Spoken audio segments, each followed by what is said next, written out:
हम लोग श्रीमद् भागवतम के तीसरे स्कंद के 31वें अध्याय के 20वें श्लोक को पढ़ रहे हैं।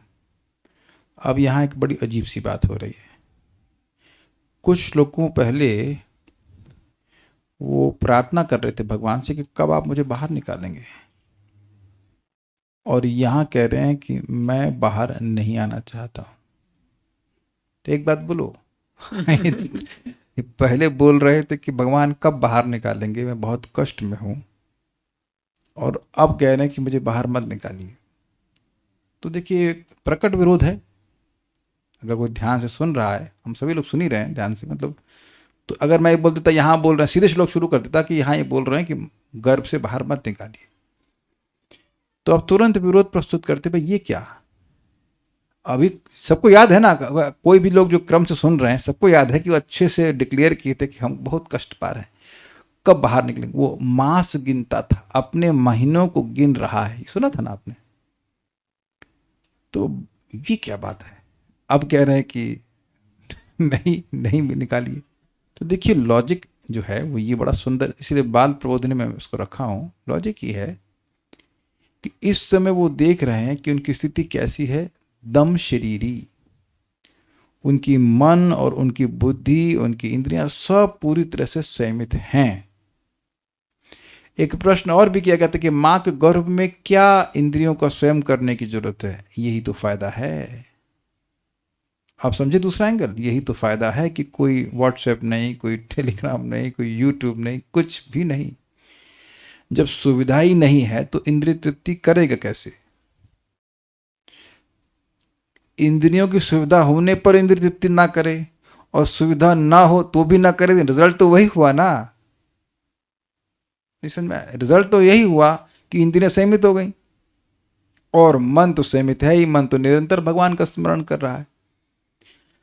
तो अब आप ये बताएं, अगर हम इस सिद्धांत को अप्लाई करें कि अंत काले च माम एव स्मरण मुक्त्वा कलेवरम यह प्रयाति तजन देहम सयाति परमाम गतिम। श्लोक समझते हैं, अंत काल में जो मेरा ही स्मरण करके शरीर को त्यागता है तो वह निश्चित मेरी प्राप्ति करता है। तो मान लीजिए कि ये बच्चे की मृत्यु गर्भ में ही हो गई, तो क्या ये दोबारा गर्भ को प्राप्त करेगा। अब आप हॉट सीट पे हैं, बताइए। अगर जो भी उत्तर दे रहा है उसको जस्टिफाई कीजिएगा, क्यों कह रहा है। और ऑलरेडी मैंने एकदम क्लियर कर दिया, बोलिए। सिद्धांत के हिसाब से तो नहीं करना। कौन सिद्धांत के हिसाब यही से? कि मरते समय भगवान की याद में। यस, तो वो भगवान का स्मरण कर रहे हैं, वहीं अंदर से ही वो बाहर चले जाएंगे। अर्थात भगवान इस माँ के गर्भ से ही वो ब्रह्मांड के बाहर जा सकते हैं। क्योंकि ये सिद्धांत तो भगवान नहीं बोल रहे हैं कि इस सिद्धांत में ये तो नहीं बोल रहे कहाँ मरेगा, कहीं मरे, तो ये उनकी भाग्यवान पोजीशन है कि नहीं। लेकिन वो ये जान रहे हैं कि मां के गर्भ के बाहर आऊंगा तो माया मुझे पकड़ लेगी। माया पकड़ी है कि नहीं पकड़ी, हम लोग को नहीं समझ में आ रहा कि पकड़ी है सब जान रहे हैं कि पकड़ती। कैसे पकड़ती है, देह में आत्मबुद्धि लगा देती है, चिपका देती है कि तुम देह हो, और फिर उसके अनुसार फिर व्यक्ति इंद्रिय तृप्ति करता है। अब होता ये है कि जब वो इंद्रिय तृप्ति करेगा तो वो कर्म जो है वो एक नहीं अनेक गर्भवासों के कष्ट का निर्माण कर देंगे। तो उससे तो अच्छा ये है कि एक गर्भवास में रह करके भगवान का भजन करके वहीं से भगवान के पास चले जाएं। इसलिए ये बोल रहे हैं कि ना, हमको गर्भ से बाहर मत निकालिए। सबको समझ में आई बात? मैं फिर रिपीट कर रहा हूँ, बात थोड़ा समझ में आएगी चाहिए। गर्भ से क्यों बाहर नहीं निकालना चाहते हैं? इस समय उनकी इंद्रियां भगवान में लगी हुई हैं, मन भगवान में लगा हुआ है, तो बेसिकली माया से मुक्त है। कोई देहात्म बुद्धि तो है नहीं। पहले सुन लिया था, ऋषि हैं, देह और आत्मा में भेद को देख रहे हैं, आत्मा परमात्मा में भेद को देख रहे हैं, सब शब्द याद होंगे आपको। तो अब यहाँ तो कोई ये बोल ही नहीं रहे हैं कि मुझे माया परेशान कर रही है, तो नहीं बोले अभी तक। तो वो जान रहे हैं कि यहाँ कम से कम भगवान का स्मरण तो है, एकदम क्या कहते तेल धारावत कांस्टेंट स्मरण है ना भगवान का। कोई इंद्रियां एजिटेशन करने वाला कार्य तो नहीं है। तो काश अच्छा होता कि मैं इसी गर्भ में रहता। देखिए जब हम 4 कुमारों के बारे में सुनते हैं तो मन में इच्छा आती है कि काश 4 साल के ही रहते तो कभी इंद्रियां डिस्टर्ब ही नहीं होती, प्रसाद खाने में तो कोई दिक्कत है नहीं, प्रसाद खाने में पाप नहीं, कोई इंद्रिय डिस्टर्ब भी ना, वो तो अपना सिद्धि थी कि 5 साल से बड़े ही नहीं हुए तो कोई डिस्टर्बेंस ही नहीं होता है। पता नहीं आप लोगों को कभी ऐसा मन में आया कि नहीं आया, लेकिन जब छोटा होता है बच्चा तब तो सोचता है कि बड़ा हो जाए, बाइक चलाऊंगा, ये करूंगा, वो करूंगा, लेकिन जब साधक की दृष्टि से तो अच्छा होता ना कि 5 साल के होते, ज्ञान सारा होता लेकिन 5 साल की बॉडी होती तो कुछ सेंस डिस्टर्बेंस ही नहीं होता। तो माया से जो डिस्टर्बेंस होगा माँ के गर्भ में के बाहर आने के बाद, कोई कहेगा माई, कोई कहेगा बाप, ये गर्भ में तो नहीं कहता ना कि गर्भ के बच्चों को कहे कि तुम बोलो बेटा पापा। तो आप देख रहे हैं कि जितने भी बंधन करने वाले कर्म हैं, एकदम स्पष्ट समझ में आ जाएगा, जितने भी बंधन करने वाले कर्म हैं वो गर्भ के बंधन के बाहर आने के बाद होते हैं। गर्भ के बंधन में, गर्भवास में जब जीव है तब वह बंधनकारी कर्म नहीं कर सकता है, स्वीकार्य है। जितने भी अपने को जगत में फांसने वाले कर्म है वो गर्भ के बाहर आके करता है कि नहीं करता। तो आज अगर मैं उसकी तरफ से बोलूं तो आज मैं एक गर्भवास के दुख में हूं, लेकिन भगवान आपकी स्मृति है, तो ये आपकी स्मृति तो परम कल्याणकारी है, आपकी प्राप्ति कराने वाली है। और बोल चुके हैं कि मुझे आपकी प्रतीति भी हो रही है, लेकिन अब माया बाहर आऊंगा तो निश्चित माया पकड़ेगी और देह में आत्मबुद्धि कराएगी, स्त्री पुत्र आदि की सारी बातें जाएंगी। जबकि देखिए बच्चा है लेकिन उसको सब ज्ञान हो रहा है कि स्त्री पुत्र आदि का बंधन लगेगा, आसक्ति होगी, उनके लिए मैं उसके अनुरूप कर्म करूंगा, फिर बंधन लगेगा और एक नहीं अनेक गर्भवासों की तैयारी हो जाएगी। सबको समझ में आ गई बात। इसलिए कह रहे हैं कि हम गर्भवास में ही रहना चाहते हैं, यद्यपि बहुत दुख है लेकिन मैं यही रहना चाहता हूं, बाहर नहीं आना चाहता। तब श्लोक देखते हैं, मेरे पीछे बोलिए। सोहम वसन्नपि विभो बहु दुख वासम, सोहम वसन्नपि विभो बहु दुख वासम, गर्भान्न निर्जिगमिषे बहिरंधकूपे, गर्भान्न निर्जिगमिषे बहिरंधकूपे। थोड़ा माइक के पास बोलिए। यत्रोपयातुमुपसर्पति देव माया, यत्रोपयातमुपसर्पति देव माया, मिथ्यामतिर्यदनुसंसृति चक्रमेत, मिथ्यामतिर्यद अनुसंसृति चक्रमेत। सोहम वसन्नपि विभो बहु दुख वासम, सोहम वसन्नपि विभो बहु दुख वासम, गर्भान्न निर्जिगमिषे बहिरंधकूपे, गर्भान निर्जिगमिषे बहिरंधकूपे। गर्भान होना चाहिए ना, गभा गर्भान होना चाहिए, गर्भान, और वो आधार रहा जो है भ के ऊपर होना चाहिए। पता नहीं क्यों संस्कृत में हो रही है, गर्भात हो ना, गर्भात न, ठीक है ना। वही संस्कृत में क्या लिखा है दिखाइए, नहीं संस्कृत दिखाइए। हाँ, गर्भान, वो भ के ऊपर आधारा होना चाहिए। गर्भान निर्जिगमिषे बहिरंधकूपे, गर्भान निर्जिगमिषे बहिरंधकूपे, यत्रोपयातमुपसर्पति देव माया, यत्रोपयातमुपसर्पति देव माया, मिथ्यामतिर्यदनुसंसृति चक्रमेत, मिथ्यामतिर्यद अनुसंसति चक्रमेतत्। सोहम वसन्नपि विभो बहु दुख वासम, सोहम वसन्नपि विभो बहु दुख वासम, गर्भानिर्जिगमिषे बहिरंधकूपे, गर्भान्न निर्जिगमिषे बहिरंधकूपे, यत्रोपयातमुपसर्पति देव माया, यत्रोपयातमुपसर्पति देव माया, मिथ्यामतिर्यद अनुसंसृति चक्रमेतत्, मिथ्यामतिर्यदनुसंसृति चक्रमेत। क्या चीज, गर्भान के बाद न है, न निर्जिगमिषे, निर्जिगमिषे मतलब बाहर नहीं आना, बाहर आना, और न मतलब नहीं आना चाहता।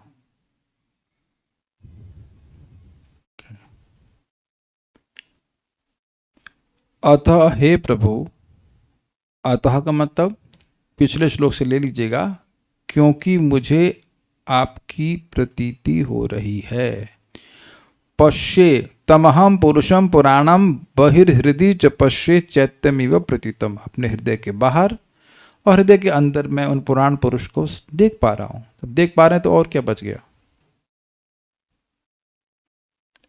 हो फाइल्स और भूल गए। इसलिए बाहर आऊंगा तो माया पकड़ लेगी, अभी तो आप दिख रहे हो इसलिए। ठीक है, अतः हे प्रभु, यद्यपि मैं अत्यंत भयावह परिस्थिति में रह रहा हूं, किंतु मैं अपनी मां के गर्भ से बाहर आकर भौतिक जीवन के अंधकूप में गिरना नहीं चाहता। देखिए इंटरेस्टिंग है। अन्य देह विवरे शब्द था। मां के गर्भ को भी एक अंधे कुएं से तुलना करी गई थी, जो कि मल मूत्र आदि से भरा हुआ हो। अंधकार ही अंधकार है वहां तो फिर ये क्या बोल रहे हैं?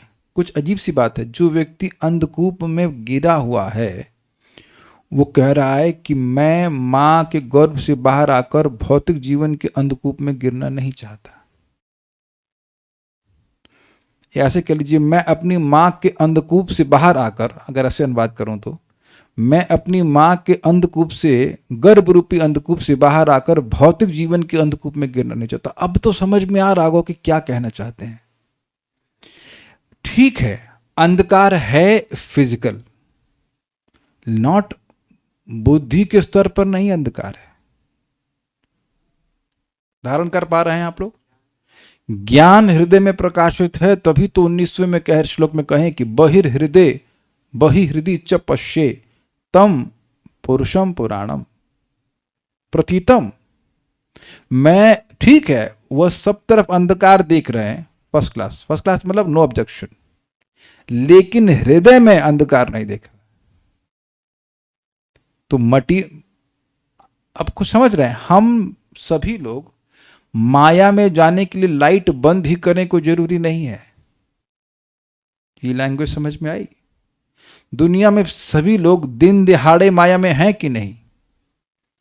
Is it sinking? ये लाइन समझ में आई? पूरे सूर्य की रोशनी है, ट्यूबलाइट है, सब कुछ है, लेकिन लोग भजन नहीं कर रहे हैं, इंद्र तृप्ति में लगे हुए हैं।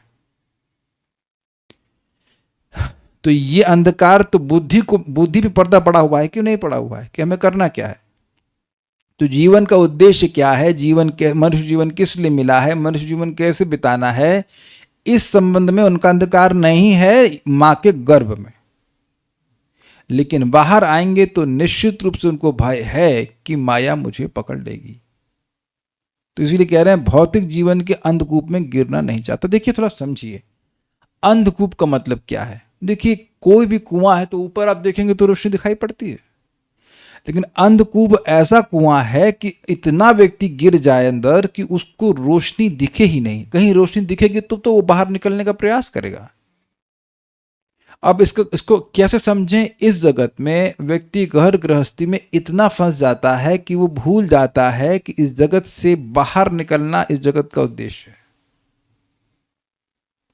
इस जगत में बने रहना ये जगत का उद्देश्य नहीं है, लेकिन लोगों को दिखता है। बच्चे की शादी करानी, स्कूल पढ़ाना, ये करना वो करना, भजन के लिए, नाम जप के लिए, भागवत श्रवण के लिए कोई टाइम नहीं, उसको कोई महत्व नहीं देते। आप, आज मैं बहुत स्ट्रांगली रिफ्लेक्ट कर रहा था, भगवान, बहुत ज़्यादा बुद्धि तो है नहीं, लेकिन थोड़ी बहुत मति आ रही थी कि मेरी माँ चली गई हैं, मेरे पिताजी चले गए मतलब देह छोड़ चुके हैं। मेरे कुछ मित्र भी, जैसे वो क्या ना, अंतरदीप प्रभु, तो मेरे बहुत अच्छे मित्र थे, वो चले गए। और मुझसे कुछ छोटे लोग भी चले गए, छोटे इन द सेंस युवा अवस्था के लोग चले गए। तो मैं कैसे बचूंगा? बात बहुत सिंपल है, लेकिन क्या मुझे दिख रही है? निर्णयात्मक रूप से हम कह सकते हैं कि हम में से सभी लोग कल जिंदा ही रहेंगे। कल ही एक वक्त मेरे बगल में बैठे थे श्री कृष्ण उपाध्याय प्रभु, आज उनका हाथ टूट गया, प्लेट पड़ेंगी कुछ। ना कल हंस रहे थे, अभी चोट लग गई उनको कस के। और ये भी नहीं कि गाड़ी से कुछ नहीं, वहीं बंदर ने गिराया, धम्म से नीचे गिरे, वहीं जमीन पे गिरे नीचे और चोट लग गई। कितनी अनिश्चितता है इस जगत में, लेकिन ऐसा होते हुए भी व्यक्ति सोच रहा है कि हमारे प्लान्स सफल होंगे, हम जैसे सोच लिए वैसे कुछ होगा, everything will be all right.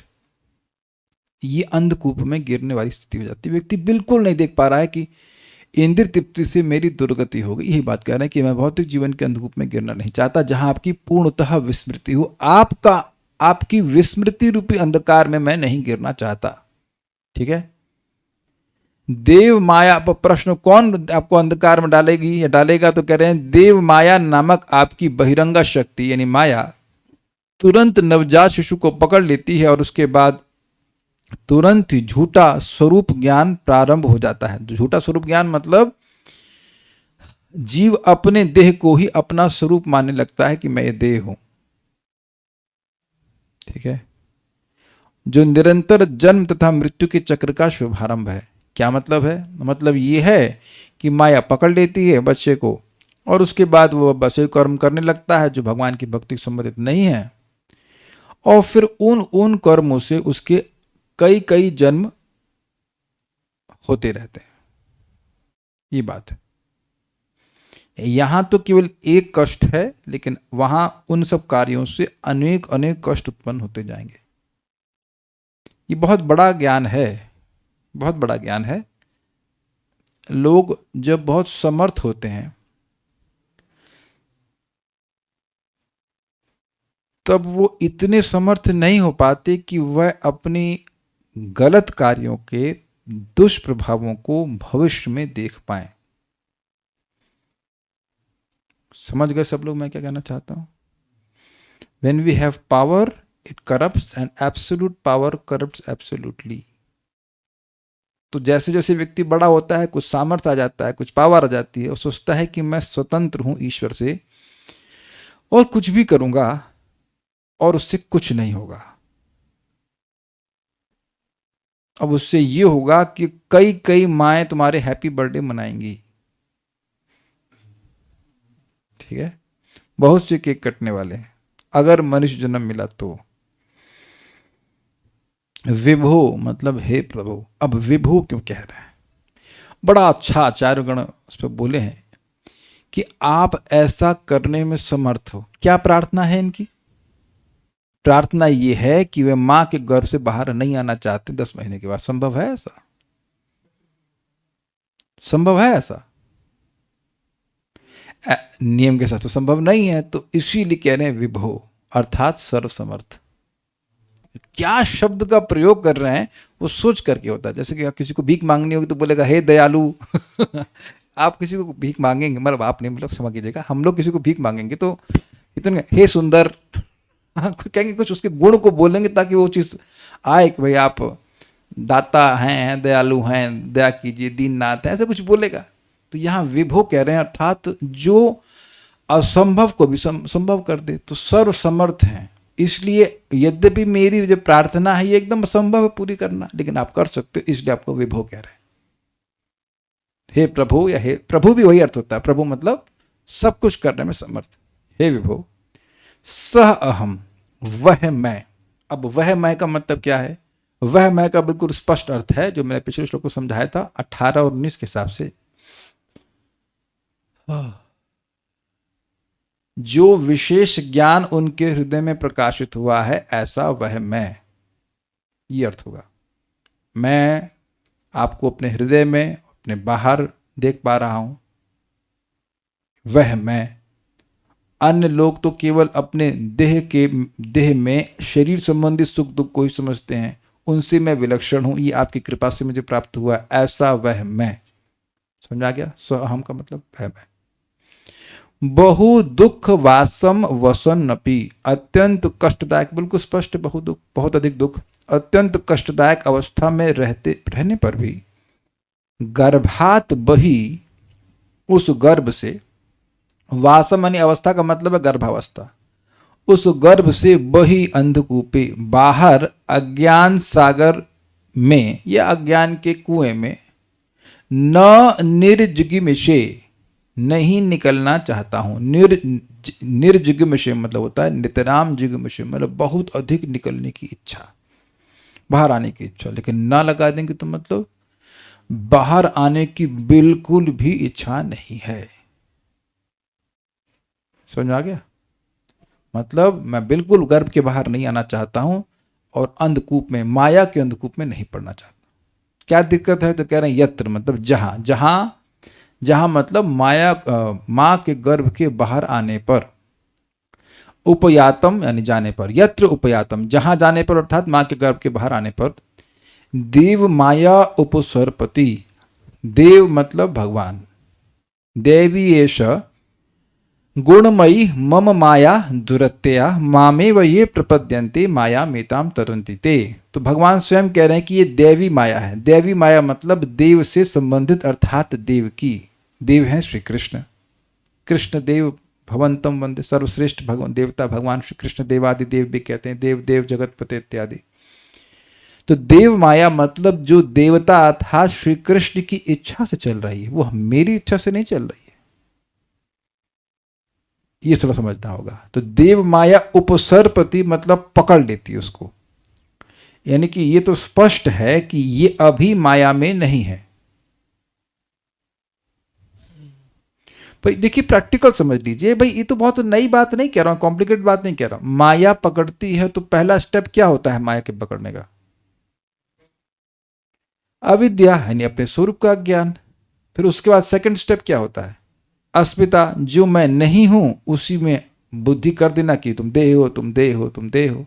और फिर उसके बाद विषयों में राग और जो चीजें अच्छी लगती हैं उनसे द्वेष, और फिर अभिनिवेश। तो यहां स्पष्ट है कि ये माया के द्वारा स्पृष्ट नहीं है, भगवान से प्रार्थना कर रही है। अभी आप देख सकते हैं कि जब से ये जीव जंतु वाचा, तब से जंतु फालतू बात बिल्कुल नहीं वाचा। जंतु ने एक बात फर्जी की नहीं कही है, ना पैसे की चिंता कर रहा है, ना खाने की चिंता है, ये क्लियर दिख रहा है आपको। एक अक्षर वो गलत नहीं बोले, एक अक्षर also not non Krishna conscious, ये बोला ना, नॉन कृष्ण कॉन्शियस एक बात भी नहीं बोले हैं, व्यवहारिक बात भी नहीं बोल रहे हैं। ये तो क्लियर हो रहा है ना। ये नहीं बोल रहे भगवान मैं बाहर आऊंगा तो कैसे चलेगा, कुछ भी नहीं बोल रहे हैं। I hope it is very very clear. नहीं तो हम बात ही क्यों कर रहे होते भागवतम में, भगवान भी क्यों बात करते? क्लियर हुआ? तो इनको डर है कि बाहर आएंगे तो माया उनको पकड़ लेगी, और फिर क्या करेगी? पहले उसको पकड़ लेती, जिसके कारण मिथ्यामति अहंकार बुद्धि होती। मिथ्यामति समझ गए? मिथ्या अहंकार कि मैं ये देह हूं। थोड़ा सा विचार करते हैं तो देह की वस्तुएं बड़ी खराब लगती हैं। थोड़ा विचार करते हैं तो देह की वस्तुएं खराब लगती हैं। विचार बुद्धिपूर्वक विचार करेंगे तो देह में अच्छा कुछ नहीं है, लेकिन जैसे ही विचार बंद कर देते हैं तो देह अच्छा लगने लग जाता है, अपना या किसी दूसरे का। सारी बातें समझते हैं आप लोग, समझदार हैं।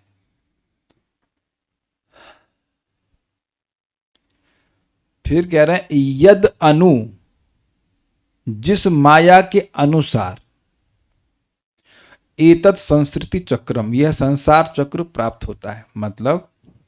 मतलब यह है कि माया मिथ्यामति कर देती है, फिर जीव इंद्रिय तृप्ति के कार्य करने लगता है, और इंद्रिय तृप्ति के कार्य करने लगता है तो एक के बाद एक देह के बंधन लग जाते हैं। क्लियर? यद मतलब माया, उस माया के अनुसार लगते हैं। भाई माया ने कोई कार्य करवाया, माया मतलब मिथ्यामति माया ने दे दी, अब मैंने कुछ गलत कार्य कराया तो अब वो जो शरीर देगी वो कौन देगी? माया देगी। माया ही दे रही है कि नहीं दे रही है? तो विभिन्न प्रकार के शरीरों को देती चली जाएगी, देती चली जाएगी, ये बात है। तो इसलिए बेहतर है कि मैं यहीं रहकर आपका स्मरण करूं और मुक्त हो जाऊं। मुक्त हो जाऊं मतलब आपके पास चला जाऊं। सह हम, वैसा मैं, वसम बहु दुख वासम वसन अपि विभु, हे विभु वैसा मैं, इसको आपने मेरे हृदय में ज्ञान प्रदान किया है।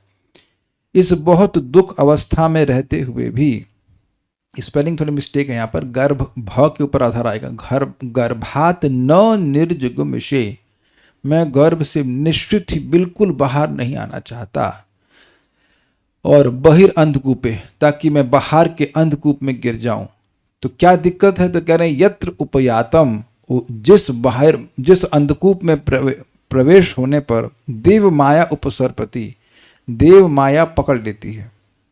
जैसे मानिए कि कोई व्यक्ति कूप में गिरे और नीचे कोई चुड़ैल वो पकड़ ले, समझे?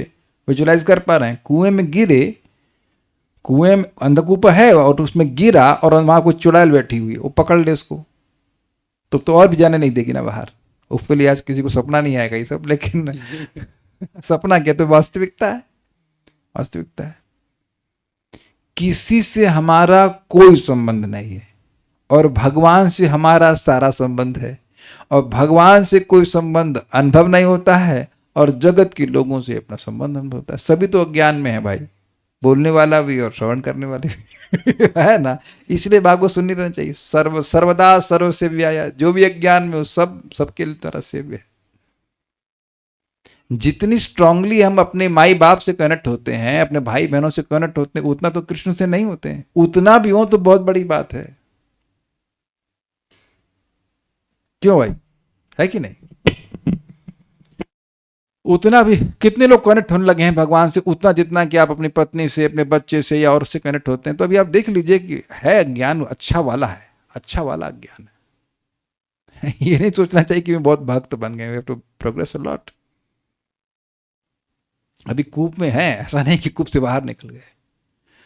तो यत्र उपयातम, वहां उसको प्राप्त स्कंदकूप में गिर जाने पर देव माया उपसर्पति, जीव को पकड़ लेती है, ये व्याप्त कर लेती है। और फिर मिथ्यामति, मिथ्यामति देती है कि तुम देह हो। क्या देह में है? जो मैं हूं, हड्डी, मल, मूत्र, मांस, मज्जा, इसमें से क्या हैं हम? जब ये मैं सोचता हूं तब समझ में आता है भाई भयंकर अज्ञान है, बहुत भयंकर अज्ञान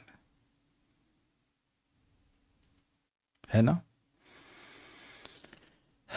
और पूरा समाज इससे व्याप्त हो रहा है और ज्यादा लोगों को टेंशन नहीं है इस मामले में। Everyone is absolutely okay about this, कि वे अपने को देह मान रहे हैं। यद, यद मतलब जिस माया के द्वारा अनु, उसके अनुसार या बारंबार, संस्कृति, एतत् संस्कृति चक्रम, अनु का अर्थ बारंबार भी है, रिपीटेड भी है, कि इसके बाद संस्कृति का चक्र लगातार रहता है। प्रश्न है, शरीर तो भगवान देते हैं। देखिए, भगवान माया की एजेंसी से देते हैं, ये समझना होगा आपको। ये थोड़ा समझना हो कि माया विभिन्न प्रकार के शरीरों की सृष्टि करती है भगवान की दक्षता। मया दक्षेण प्रकृति, मया दक्षेण प्रकृति सूयते सचराचरम हेतु नाने न कौन्तेय जगद भी परिवर्तित। मेरी अध्यक्षता में ये भौतिक प्रकृति विभिन्न प्रकार के शरीरों की सृष्टि कर रही है। ऐसा नहीं कि भगवान स्वयं कर रहे हैं। तो ये बात है।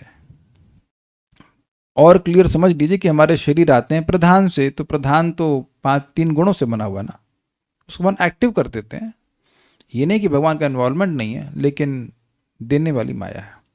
भावार्थ दीपिका, विवेक के अभाव से उत्पन्न संसार के उद्वेग को पुनः कहते हुए मोक्ष मार्ग को ही निश्चित करते हैं सोहम आदि 2 श्लोकों के द्वारा। मतलब जो संसार विवेक के अभाव के कारण उत्पन्न होता है, उससे जो कष्ट होता है, उसको पुनः कहते हुए मोक्ष के मार्ग को निश्चित करते हैं। जीव अपने को देह मान लेता है माया के कारण, और वो अनेक अनेक प्रकार के कष्ट पाता है। ये तब होता है जब जीव का विवेक का अभाव हो जाता है। ये वो बोल रहे हैं कि अभी तो मैं बढ़िया हूं, दुख पा रहा हूं, लेकिन मेरा विवेक है, मैं बाहर आ जाऊंगा तो मेरा विवेक लुप्त हो जाएगा। इस बात को बोलकर कह रहे हैं कि अच्छा है कि मैं यहीं रहकर भजन करूं और मुक्त हो जाऊं। इस श्लोक में और इस श्लोक में कह रहे हैं, हे विभो, जिसमें बहुत दुख का निवास हो, वैसे गर्भ में निवास करते हुए भी वह मैं गर्भ से बाहर निकलना नहीं चाहता। वह मैं मतलब यद्यपि मैं बहुत कष्ट में हूं, फिर भी गर्भवास से बाहर नहीं आना चाहता। सिंपल है। इसमें क्यों नहीं आना चाहते हैं भाई? तो कह रहे हैं इसमें कारण है कि अंधकूप के समान जहां बाहर आए हुए प्राणी को भगवान आपकी माया व्याप्त कर लेती है, मतलब बाहर आऊंगा तो मैं पकड़ लेगी। जिस माया के अनुसार शरीर में अहम बुद्धि यानी कि मिथ्यामति और संसार चक्र भी स्त्री पुरुष आदि के संबंध से निकट आ जाता है। शादी तो गर्भ के बाहर ही होगी ना आने पर। किसी बाल विवाह होता है लेकिन गर्भ विवाह तो नहीं होता है ना, गर्भ में शादी हो जाए। और घर भी दोगे तो होना क्या, कौन जाने लड़की है लड़का है। तो गर्भ विवाह तो नहीं सुन रहे हैं ना, बहुत होगा तो बाल विवाह हो जाएगा 5 साल में। और उसमें भी खैर तो जब शादी होकर जाएगी तब तो कितना जंजाल फैल जाता है। जो लोग भी भक्ति कर रहे हैं शायद वह अपने माता पिता के इस दुर्भाग्य को देखे होंगे कि कैसे वो शादी कर दी गई, बच्चे हो गए, और ऐसे करते करते अब आप देख रहे हैं कि उनकी पूरी जिंदगी बीत गई इसी में, विदाउट एनी भक्ति, बिना किसी ज्ञान के, बिना किसी भक्ति के। मैं समान शब्द कहूँ तो साए से जिंदगी बीत गई। अरे कम से कम संघर्ष भी तो करते भक्ति के लिए। ठीक है हम मानते, मैं अपनी बात कर रहा हूँ, मान रहे संघर्ष हो रहा है तो कम से कम ये तो पता है कि ये पाला किसका है, माया का है, कृष्ण का है, ये तो पता है। कबड्डी किसके लिए खेल रहे हैं, समझ रहे ना, ये समझ रहे मेरे एग्जाम्पल। मैं कृष्ण की तरफ से खेल रहा हूँ, कबड्डी खेल रहा हूँ, कबड्डी कबड्डी कबड्डी, तो गया माया ने के लोगों ने पकड़ लिया तो कम से कम फिर आया तो पाले में कृष्ण के ही ना। कम से कम माया के पाले से कबड्डी तो ना खेल रहे हैं। क्या ये उदाहरण किसी को समझ में भी आया मैंने क्या कहा? It's not that we become absolutely involved in all those things that our parents have got involved with. जो जीवन का लक्ष्य लेकर के हमारे माता पिता चले, हमको चलाने का प्रयास भी किया और हम लोग भी कुछ हद तक चले, उससे तो बाहर आए ना कि जिंदगी से करना क्या है। थ्योरी तो कुछ पता है। तो ये बहुत बड़ी प्रगति है भाई, ये बहुत बड़ी प्रगति है। कुछ कहना चाहते हैं? हाँ मैंने क्या बोला? हाँ तो प्रगति नहीं है ये भी बहुत बड़ी प्रगति है। वो पहले उपलब्धि कह लीजिए कि जीवन का लक्ष्य कुछ दिख तो रहा है, कुछ इंच इंच करके बढ़ तो रहे हैं, है कि नहीं? तो ये माया करती है। ठीक है, बाल प्रबोधनी मैंने रिजॉल्व किया कि वो काहे पहले तो बोल रहे थे कि बाहर आना चाहते हैं, अब कहते हैं यार अंदर रहना चाहता हूं। तुम करना क्या चाहते हो? तो ये रिजॉल्व किया। पहले तो गर्भवास के दुख से उद्विग्न होकर बाहर निकलने की प्रार्थना करी। बड़ा कष्ट पा रहे थे, कहते भगवान कब बाहर आऊंगा, पहले बोल दिए पिछले श्लोकों में, मतलब पिछले कई श्लोकों में, कई का मतलब एक आध दो श्लोक पीछे छोड़कर। परंतु अब तो विवेक के वश से संसार से उद्विग्न होकर वहीं स्थित होकर मोक्ष का निश्चय करते हैं, सोहम इत्यादि 2 श्लोकों के द्वारा। देखिए समझिए, उद्वेग दोनों तरफ है। कभी जिंदगी में ऐसा हुआ है कि ये कष्ट है और ये कष्ट है, तो दोनों में से एक कष्ट को सेलेक्ट कर लेते हैं क्योंकि आगे वो कल्याणकारी है। ये हुआ है कभी जिंदगी में? एग्जाम्पल दूंगा, समझ में आ जाएगा। मेरा गॉल ब्लैडर का ऑपरेशन होना था तो हम टाल रहे थे, 1 साल 2 साल 3 साल टालते रहे भी। ऑपरेशन बड़ा दर्द होता है। ऑल्दो मेरा कभी जिंदगी में ऑपरेशन हुआ भी नहीं था इससे पहले, बट आई वॉज ऑब्वियसली भवती इति शुश्रुमा, मैंने सुना है कि बहुत कष्ट होता है। तो मैं टाले जा रहा था और दर्द भी नहीं हो रहा था मुझे, बस थोड़ी थकान हो रही थी। तो फिर एक पॉइंट पर दर्द होना शुरू हो गया और फिर डॉक्टर साहब बोले देखो अभी तो चलो तुम पेन किलर लेके ये करके तुम सेटल कर दोगे, लेकिन अगर यही सब उसके जो पत्थर हैं कहीं पैनक्रियास की तरफ चले गए तो फिर बहुत फजीयत हो जाएगी। It's a very volatile organ, वो सब बोले। तो अब मेरे सामने 2 कष्ट थे, एक कि भाई ऑपरेशन करा लें और एक कष्ट है कि ना कराएं, उसको दर्द थोड़ा झेलते रहें। तो और आगे जाकर बहुत बड़ा कष्ट हो जाए तो हम स्वाभाविक रूप से चुने कि भाई ये कष्ट झेल लेते हैं। 3-4 दिन कष्ट था, उसके बाद फिर एटलीस्ट नॉर्मल हो गया। क्या ये आपके जीवन में कभी हुआ है? ये कष्ट है और ये कष्ट है, लेकिन ये कष्ट टेम्परेरी है, आगे इसको सहन कर लेंगे तो आगे अच्छा हो जाएगा। और दूसरा है कि भाई नहीं करेंगे तो आगे बहुत बड़ा कष्ट वो बढ़ता चला जाएगा। ये भी देखा होगा, बचपन माता पिता बोलते बेटा पढ़ ले, थोड़ा कष्ट है लेकिन आगे जाकर तुम्हारी जिंदगी आसान हो जाएगी। तो यहाँ ये कह रहे हैं कि स्पष्ट है कि भाई भगवान की अनुभूति हो रही तो कुछ सुख भी अनुभव हो रहा है। ठीक है, गर्भवास का कष्ट है लेकिन भगवान की अनुभूति हो रही तो कुछ सुख भी होगा ना। सुख भी है, विवेक है, माया का बंधन नहीं। Just imagine a state where you don't identify with the body absolutely. हम लोग खाली ये इमेजिन ही कर सकते हैं कि ऐसी स्थिति जिसमें आप अपने देह से बिल्कुल अपनी पहचान नहीं कर रहे हैं, किसी भी चीज से, न नाक से, ना कान से, न किसी भी चीज से, और ये अब निरंतर उसी अवस्था में है, तो है ना बढ़िया अवस्था। कुछ समझना है कि नहीं समझना? नहीं तो ऐसी प्रार्थना गर्भ में व्यक्ति कैसे कर सकता है? तो भगवान बहुत अच्छे से ज्ञान दे रहे हैं तब ना ऐसे प्रार्थना कर रहा है। तो आप बाहर का कष्ट देख रहे हैं, ठीक है, लेकिन वह अपने को देह से पृथक तो देख ही पा रहे हैं। ऐसी अवस्था में मैं फिर रिपीट करूंगा, अगर उनकी मृत्यु होती है तो कहां जाएंगे? भगवान के पास जाएंगे, दोबारा गर्भवास का कष्ट नहीं होगा। तो एक थोड़ा कष्ट सहन कर लें, लेकिन आगे भगवान के पास चले जाएंगे, वैकुंठ चले जाएंगे। लेकिन बाहर आए और माया ने पकड़ा और फिर इंद्रिय तृप्ति में लग गए, तो अब कितने गर्भ मिलेंगे आगे, उसका कुछ लेखा जोखा नहीं है। तो इसलिए यहां पर ठीक है, पहले वो उद्विग्न होकर के बोल देते कि मैं बाहर आऊंगा, कब बाहर आऊंगा, लेकिन अब इनका विवेक जागृत हो गया, नहीं नहीं नहीं, बाहर आकर तो ज्यादा कष्ट है। Is it understandable? ठीक है। आप यह भी करने में समर्थ हैं, यह सूचित करते हुए संबोधित करते हैं विभो अर्थात सर्वसमर्थ। समझ गए बात? भगवान कहेंगे ऐसे कैसे होगा भाई, सबका टाइम आ जाता है, अब तुम कैसे मां के घर में रह सकते? सुखदेव गोस्वामी हो क्या कि बाहर ही नहीं आओगे? कहते नहीं, आप सब कुछ कर सकते हैं, इसलिए कह रहे विभो, यू कैन डू एवरीथिंग। जहां अनेक दुखों के साथ निवास हो, वैसे इस गर्भ में ही निवास करते हुए भी शुद्ध चित्त द्वारा प्राप्त विवेक वाला मैं गर्भ से बाहर निकलने की इच्छा नहीं करता हूं। वो ब्रैकेट छोड़ दीजिएगा, bracket is not matter, but नहीं करता हूं। तो क्यों नहीं करते हैं? क्योंकि मेरा विवेक जागृत हो गया कि भैया बाहर ज्यादा कष्ट है। भगवत विस्मृति सबसे बड़ा कष्ट है। इसका कारण कहते हैं यत्र अर्थात गर्भ के बाहर, जहां गर्भ के बाहर, यत्र मतलब होता है जहां अंधकूप के समान विवेक को रोकने वाले संसार को प्राप्त हुए जीव के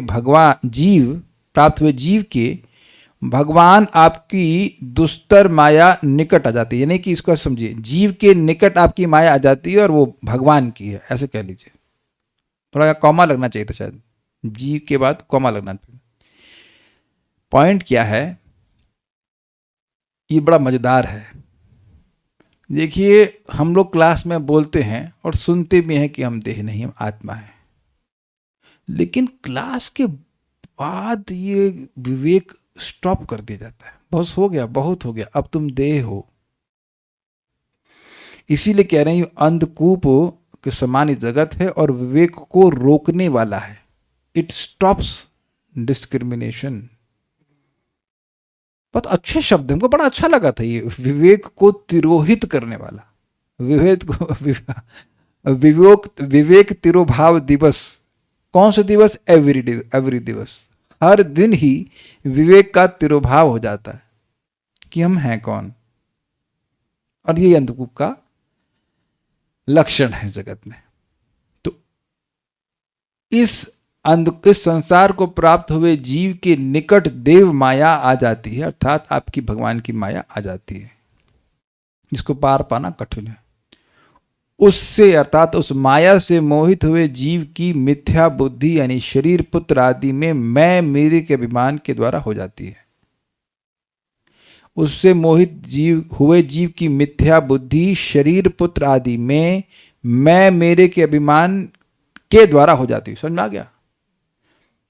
मतलब मैं ये देह हूं और ये देह से संबंधित मेरे पुत्र आदि हैं, ऐसे अभिमान के द्वारा ही मिथ्या बुद्धि हो जाती है। ये बोल रहा है, जो कि झूठ बात है। उससे क्या होता है? जिसके बाद यह संसार चक्र अर्थात नाना प्रकार के कर्म और उससे उत्पन्न नाना प्रकार के गर्भवास दुख के अनुभव आदि की परंपरा होती है। यह अर्थ है। ये यद अनु की व्याख्या कर रहे हैं। अनु का मतलब होता है एक के बाद एक। तो कह रहे हैं यहां मतलब तुलना कर रहे हैं कि यहां मैं दुख प्राप्त कर रहा हूं, लेकिन गर्भ आगे प्राप्त करने के लिए कोई कर्म नहीं कर रहा। क्लियर हुआ? ये उनका विवेक एकदम क्लियर है कि गर्भ में हूं, लेकिन आगे गर्भ प्राप्त करने के लिए कोई कर्म कर ही नहीं सकता। गर्भवास में कोई कर्म कर ही नहीं सकता है तो कर्म बंधन कैसे लगेगा? और मिथ्या बुद्धि तो है नहीं। इस समय वह शब्द था अन्न देह, ना कि माता देह। तो किसी को अपनी मां या पिता नहीं मान रहे, तो ये एकदम क्लियर है कि मिथ्याभिमान बिल्कुल नहीं है, इसे कहते हैं जीरो। और केवल बोलने की बात नहीं, अनुभव गम में बात है। अनुभव कर रहे हैं कि मैं किसी का बेटा नहीं हूं, किसी का मान, कोई बच्चा बाल किसी का नहीं हूं। तो ये तो बिल्कुल स्पष्ट है कि अगर आप किसी को अपना मानते हैं तो उसके लिए कर्म करेंगे कि नहीं करेंगे? और किसके लिए कर्म कर रहे हैं बताइए? जिसको अपना मानते हैं उसी के लिए कर्म हो रहा है कि नहीं? कोई मुश्किल बात तो है नहीं। देह को अपना मानते हैं, देह से संबंधित लोगों को अपना मानते हैं, उनके लिए कर्म करते हैं और बहुत सारे कर्म करते हैं। तो कहने कि उन कर्मों से मतलब बुद्धि खराब हो जाएगी। अब उसके बाद संसार चक्र को चलाने के लिए या इसमें को आगे बढ़ाते रहने के लिए अनेक प्रकार के कर्म होते हैं। आहार, निद्रा, भय, मैथुन के अनेक अनेक प्रकार होते हैं और उसमें उसके द्वारा विभिन्न प्रकार के गर्भवास के दुख होंगे। समझ में आ रहा है बात? ये नहीं आ रही है? ये नहीं सोचना चाहिए कि मैं कोई कर्म करूंगा तो केवल एक ही जन्म मिलेगा, कोई भौतिक कर्म करूंगा तो केवल एक ही जन्म मिलेगा, ऐसा नहीं है। याद है ना आपको धृतराष्ट्र की बात कि एक पक्षी के 100 पंछियों को बच्चों को मारे तो 100 जन्म लेने पड़े एक कर्म की वजह से। मारने का कृत्य तो एक दिन में कर दिए या एक जो भी समय लगा होगा, लेकिन अब उस दुख को अनुभव करने के लिए 100 जन्म लेने पड़े। अब तो क्लियर हो गया ना? तो ये मां के गर्भ में तो धृतराष्ट्र नहीं किए ना। अनेकों गर्भवास के दुख और अनेकों जन्मों के अनेकों पाप कर्म नहीं, थोड़ा समझिए। हाँ वैसे भी आप समझ सकते हैं, लेकिन बात यह है कि गर्भ के बाहर आए तो विभिन्न प्रकार के कर्म करेंगे, एक बात। अब उन कर्मों से विभिन्न प्रकार के गर्भवास होंगे। अब अनेक प्रकार के गर्भवास होंगे तो फिर बाहर आएंगे तो फिर और कर्म करेंगे, तो हो गया ना बंधन। ये भी अच्छा पॉइंट है। मैं एक ही जन्म के बारे में सोच रहा था, लेकिन ये भी तो है कि अगले जन्म मिलेंगे तो उसमें भी और सारे कर्म करेंगे। ब्रेक कब लगेगा? तो इसीलिए कह रहे हैं कि बेहतर है कि मैं गर्भवास में रह करके भजन करूं।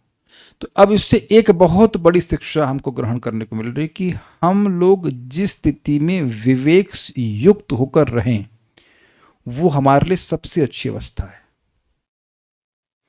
जिस अवस्था में हमारा विवेक खत्म हो जा रहा है वो हमारी दुर्गति की अवस्था है। कभी कभी आप देखेंगे कि शरीर में रोग हो जाता है तो ये सहज ही वैराग्य हो जाता है इस जगत से। ना आप खाने के लायक रहते हैं, ना कुछ करने के लायक रहते हैं, तो लगता है चलो यार क्या है फालतू जगत है। अगर शरीर बहुत स्वस्थ रहता है, बहुत अधिक स्वस्थ रहता है, तो इंद्रियां बड़ी प्रबल रहती हैं, तो इंद्रियों का विवेक भगवान की तरफ जाने की जगह भोगों की तरफ जाने लग जाता है। ये एक दिक्कत हो जाती है। कभी कभी रोग भी सहायता कर देता है, विवेक जागृत कर देता है। मैं कभी कभी बोल रहा हूं, जरूरी नहीं कि सारे जितने रोगी से भगवान के पास जाएंगे, लेकिन हमको बता रहे हैं कि ये है ऐसा, ऐसा है। सारार्थ दर्शनी यदि भगवान कहें देखो तुम भक्ति से ही मुझे इस प्रकार कह रहे हो, फिर गर्भ में रहकर दुख से भी व्याकुल हो रहे हो क्योंकि यह जीव कब बहिर्गत होगा, इस प्रकार निवेदन कर रहे हो, अतः तुम्हें अभी ही गर्भ से निष्क्रमण करा रहा हूं, उसकी अपेक्षा से कहते हैं नहीं नहीं किसी भी प्रकार नहीं। तो समझिए क्या कहना चाहते हैं। क्या कह रहे थे कि भगवान मुझे आपकी अनुभूति हो रही है, आपने इतना सुंदर ज्ञान दिया है, तो भगवान की स्तुति हुई कि नहीं? मैं आपको अंदर बाहर सब देख रहा हूँ, अरे अरे भगवान मानोगे तुम तो बड़ा अच्छे भक्त हो भाई, तुम्हारे भक्त देखो, मैं तो भक्तों का दुख दूर करता हूँ। तुमने कहा कि तुम गर्भ में बड़ा कष्ट पा रहे हो, अभी तुमको मैं बाहर करता हूँ, अभी तुम्हारा दुख को हम हटा देते हैं। तो अब ऐसी एक्सपेक्टेशन में कि मान लो भगवान कहें कि अभी तुमको गर्भ से बाहर निकालना, तो कहते हैं नहीं नहीं, सह अहम अर्थात भगवान की प्रदत्त विवेक बुद्धि युक्त वह मैं। क्लियर हो गया?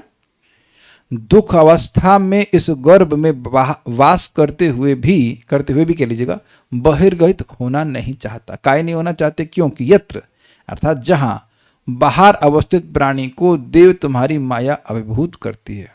अभिभूत मतलब एकदम दबा देती है, वो कुछ और कर ही नहीं पाता है। यत अनु, तो माया के बाद क्या होता है? जिस माया से जीव की मिथ्या मति अर्थात देह में अहम बुद्धि होती है, उसके बाद क्या? माया के बाद माया पकड़ती है अविद्या, और उसके बाद अस्मिता, अस्मि मैं हूं, ता मतलब होने का गुण, तो मैं ये देह हूं, ये बात आ जाती है। और तदंतर संस्कृति चक्रम, उसके बाद संस्कृति चक्र मतलब पुत्र कलत्र आदि संबंध वश्य संसार चक्र चलता रहता है। ये प्रसिद्ध है कि अगर कोई व्यक्ति को आप मेहनत कराना चाहते हैं तो शादी करवा दीजिए उसकी। ये प्रसिद्ध बात है, ये इसमें किसी का विरोध हो तो बताइएगा। गर्भ में पहले इस बात को पहले डिस्कस कर लें, इसमें किसी का विरोध हो तो बताइए भाई। आप देखेंगे कि जो शादी नहीं करते हैं जनरली वो कम मेहनत करते हैं, चाहे लड़की हो चाहे लड़का हो, अपना खाने में भी थोड़ा खिचड़ी बना कर काम कर लेते हैं। पति है पत्नी है तो पति है तो अब रोटी सब्जी दाल चावल सब बनेगा। क्यों माता जी लोग, कोई विरोध हो किसी का तो बताइए। पहले माताओं से प्रश्न करते हैं, आप अकेली हो तो उस तक खिचड़ी बना करके सब्जी उब्जी बना करके इसी तरह काम चला लेंगे, लेकिन अब पति है तो अब रोटी भी सब्जी भी। अभी एक माता जी, हम नाम नहीं रखेंगे, शादी हुई तो कह प्रभु जी बड़ी दिक्कत है, सुबह भी रोटी सब्जी बनाना है, शाम को नौकरी करके लौट के आते हैं फिर रोटी सब्जी बनाना, बड़ा भारी हो जा रहा है। वो स्वाभाविक सी बात है, भजन भी करना है नौकरी भी करना है, जस्ट डिफिकल्ट। और प्रभु जी लोगों को तो सबको अनुभव भाई, शादी नहीं थी तो कम ही काम करते थे, हमको याद है। वो सोच रहे थे पर्सनल बात नहीं बताएं, लेकिन बचपन की याद आ जाती थी कि मम्मी बोलती थी बेटा जाकर के गेहूं को डाला वो आटा चक्की पे, तो उसके लिए भी उनको 10 बार कहेंगी तब हम एक बार जाकर कहेंगे। और अभी तो वेदवादी सत्यापित करेंगे तो काफ़ी काम कर लेते हैं, काफ़ी काम कर लेते हैं। तो just compare to my Brahmachari life I am much more active. आप लोग सब्जी लेके आते हैं, ये हमको सब्जी का रेट तक नहीं पता। और आज भी आप मंदिर में जाएंगे तो शायद ही ब्रह्मचारियों को दाल का सब्जी का रेट पता होगा, एक्सेप्ट गौर भगवान प्रभु उसका किचन इंचार्ज, बाकी किसी को नहीं पता कि क्या है। ये होता है, ये नेचुरल है, ये नेचुरल है। कोई विरोध हो तो बताइएगा क्लास के बाद, या आपको मौका देंगे बोलने का। जनरली ऐसा होता है, क्योंकि ये हो जाता है कि नहीं। क्यों राधा रमन प्रभु हम गलत बोल रहे हैं? सही है कि नहीं? हमको हमारे गॉड ब्रदर बोले, वो इस्कॉन चौपाटी में काफ़ी बड़ी मैनेजमेंट की पोजीशन पे भी हैं और वो मैनेजमेंट में हैं, तो वो कह रहे हैं कि अगर सेवा करवानी तो गृहस्थों से करवाओ। तो दे विल डू नाइसली, वो कहीं भागेंगे नहीं, इधर तो लगे रहेंगे सेवा। तो मतलब नथिंग अगेंस्ट ब्रह्मचारी, से वो लोग जनरली साधना की तरफ रहता है, लेकिन बहुत परिश्रम करने का इधर ज़्यादा स्कोप नहीं होता है। तो अब खैर चलो, भक्तों में तो चलो भगवान की भक्ति कर रहे अच्छी बात है, लेकिन ये जो पुत्र की आसक्ति है, इनों के लिए करना है, बच्चों के लिए करना है, उनके लिए मकान बनाना है इत्यादि इत्यादि, ये छोड़िए। अभी एक माता जी हैं, उनकी शादी होने वाली है, तो जिससे उन्होंने 2 BHK लेना चाहते हैं। हमने कहा अभी तो आपकी शादी हुई नहीं है, आप 2 BHK क्यों लेंगी? कहते संतान होगी ना तब। हमने कहा तो क्या शादी होते ही संतान हो जाए? अभी से सारी प्लानिंग चल रही, तो आप देख रहे हैं ना कि साइज बड़ा हो गया फ्लैट का। कुछ समझ रहे मैं क्या कह रहा हूँ? 2 BHK मतलब 15,000 रुपया खर्च होगा उस पर, कम किराए पे। अभी से, जबकि संतान हुआ भी नहीं है, तो अभी कितना अभिनिवेश है। ये हाइट है, मतलब हमको हमें हंसी आ रही थी कि अभी शादी भी नहीं हुई है और संतान की प्लानिंग, और ये वो बहुत बवाल इकट्ठा कर लेता, करता है कि नहीं।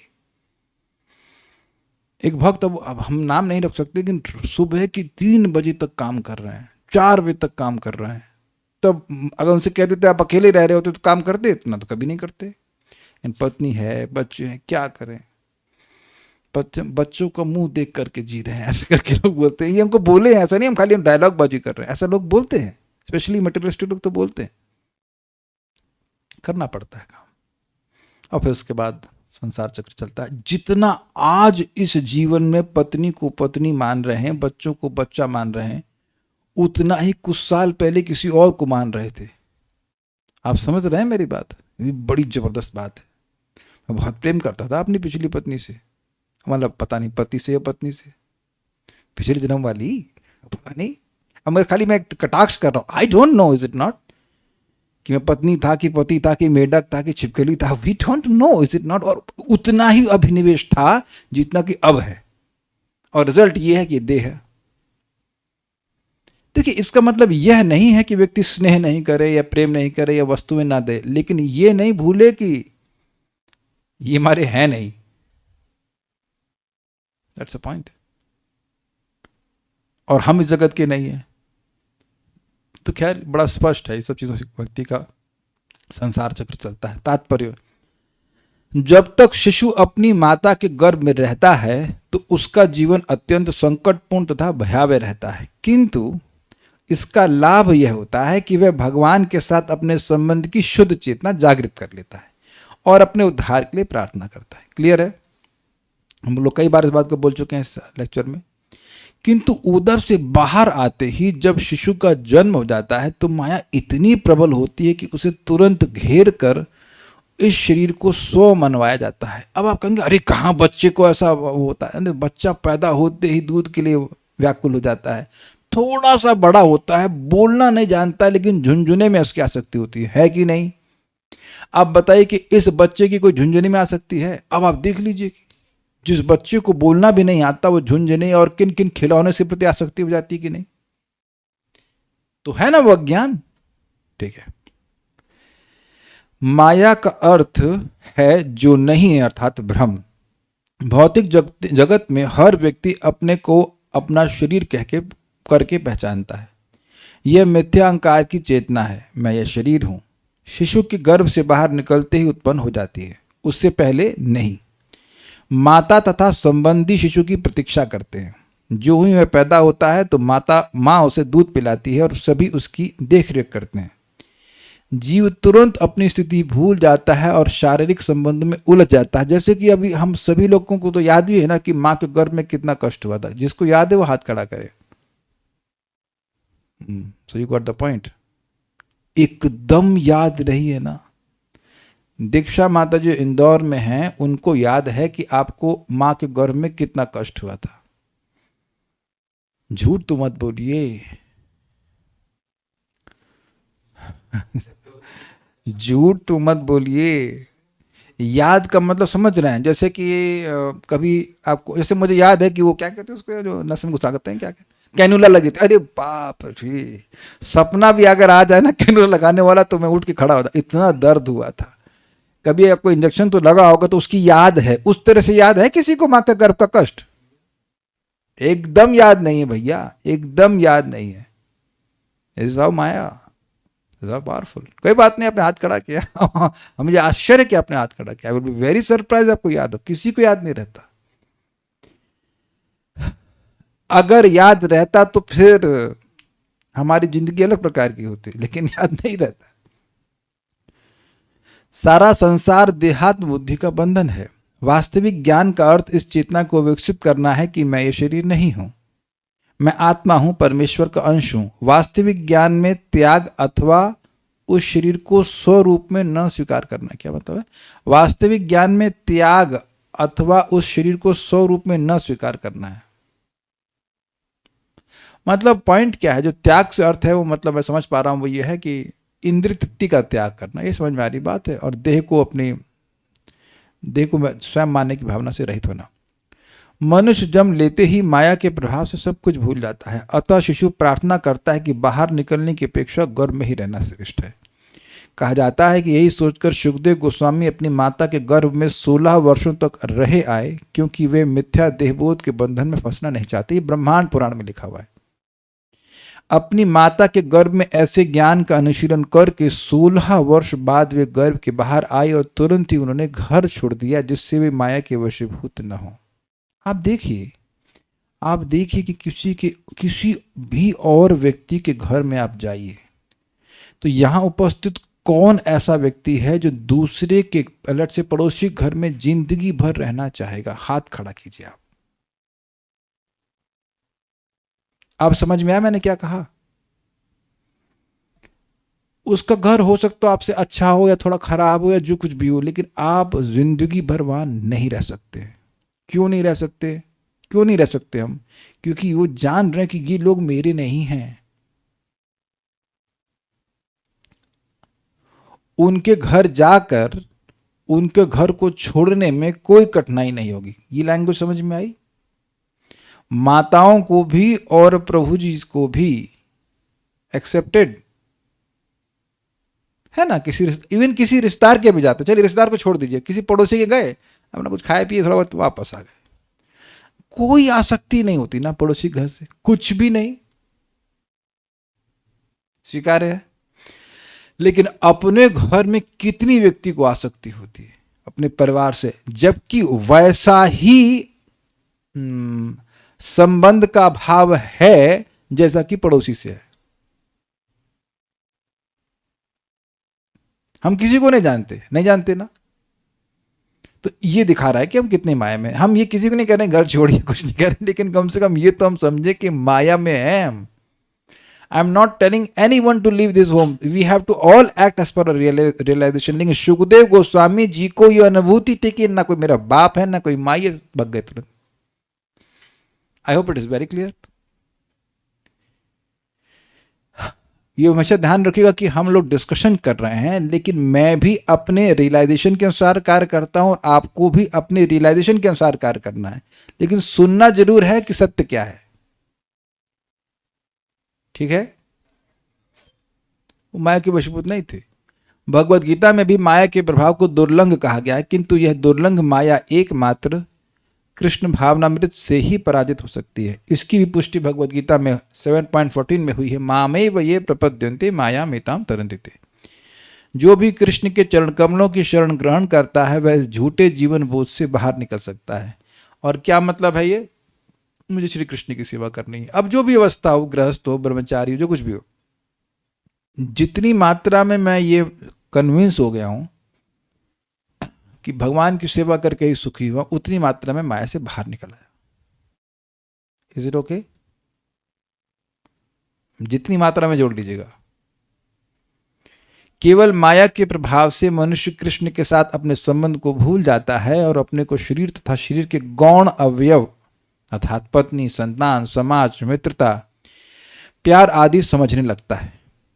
इस प्रकार वह माया के शिकार हो जाता है और उसका निरंतर जन्म तथा मृत्यु का भौतिकतावादी जीवन और भी कठिन बन जाता है। तो इसमें आगे कुछ नहीं था। ये तो बहुत स्पष्ट बातें हैं। कुछ कहना चाहते हैं वक्त तो देख लेता हूं।